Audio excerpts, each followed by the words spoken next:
Shalom Racha, les très chers amis, nous sommes Erev Purim. Un petit message, une idée pour qu'on puisse traverser ce Purim.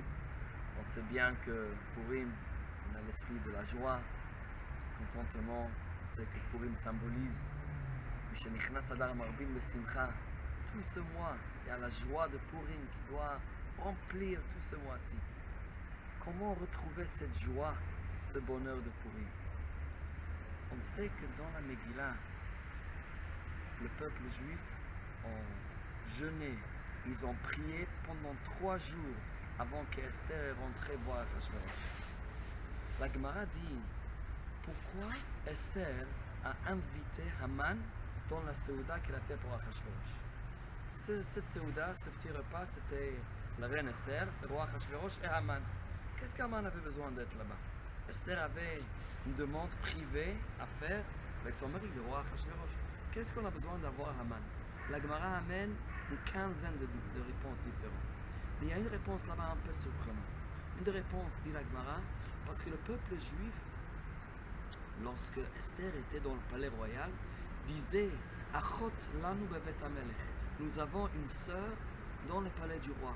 Nous avons quelqu'un chez le roi, nous sommes tranquilles, on n'a rien à craindre. Il y a un problème avec Haman, avec Achashverosh, il n'y a pas de souci. Nous avons notre sœur sur place, elle peut s'en occuper, elle va tout faire pour nous. Dit la Gemara, c'est pour ça que Esther a invité Haman. Comme ça, le peuple juif vont dire, hé, qu'est-ce qui se passe? Notre sœur, notre fidèle dans la maison du roi, là, elle est en train de collaborer avec l'ennemi. Ça nous fait peur, ça, ils vont prier encore mieux. Mais quand même, cette idée-là, on se demande, est-ce que vraiment, si Esther va inviter Achashverosh, ça va faire que le peuple juif ne va plus prier? On sait bien que normalement, Esther n'avait pas le pouvoir d'annuler le décret. On voit très bien, Esther n'était pas appelée chez le roi pendant 30 jours avant cette histoire qu'elle a revu le roi. Elle a jeûné pendant 3 jours. Elle avait peur, elle a dit à Mordechai, écoute, Kacher avati avati, je vais aller, si je vais tuer, ça y est, je suis prête. Ça veut dire qu'elle savait bien qu'il n'y a personne sur terre qui pouvait persuader le roi d'annuler ce décret. Pourquoi, si elle va inviter Haman, d'un coup le peuple juif vont arrêter de prier. Ils vont penser que vraiment on peut compter sur elle. Elle a une autre sœur dans le palais. C'est quoi cette idée?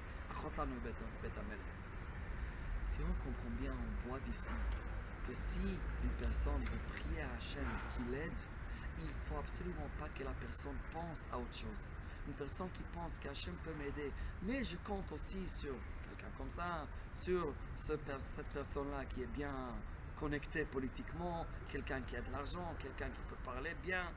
Tout ça, la délivrance d'Hachem ne vient pas comme ça. Une personne doit compter uniquement sur Hachem. Il n'y a personne d'autre. Il n'y a rien qui peut m'aider sauf Hachem.